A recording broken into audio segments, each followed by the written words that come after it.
can start, and perhaps Mike would like to supplement. So we're just beginning to see now a number of countries that are opening up their economies after having shown that they are able to suppress transmission.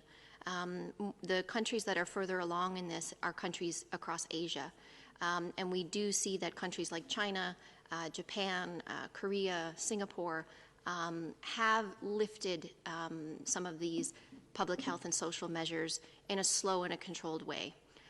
In some countries, they have seen a resurgence in cases, meaning that they've seen some outbreaks. And in Japan and in Singapore, for example, they've seen outbreaks that are taking place in certain situations. Singapore right now is dealing with outbreaks in expat dormitories and dormitories where people live in close proximity to one another. And they just shared a presentation with us earlier today demonstrating how they are going into exquisite detail in terms of trying to find all of those cases and suppress transmission even in these closed settings. What we are learning from those countries who are slowly opening up their economies again, and we've talked about this before, once these measures are lifted, they need to be lifted in a very slow and controlled way because it's possible for the virus to take off again.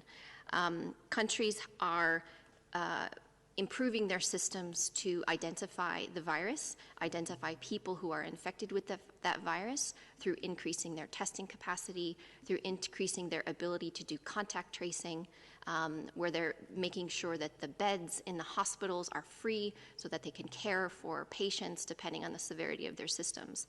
So what we're seeing is even though they are lifting some of these measures, they are quickly working to find cases if those cases do resurge, so that they can try to suppress transmission again.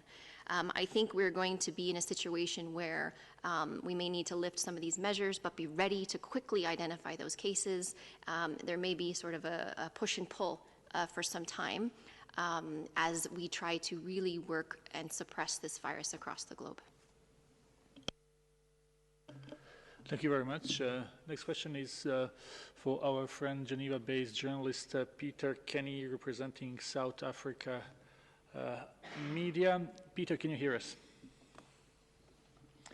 Peter, can you unmute yourself, please?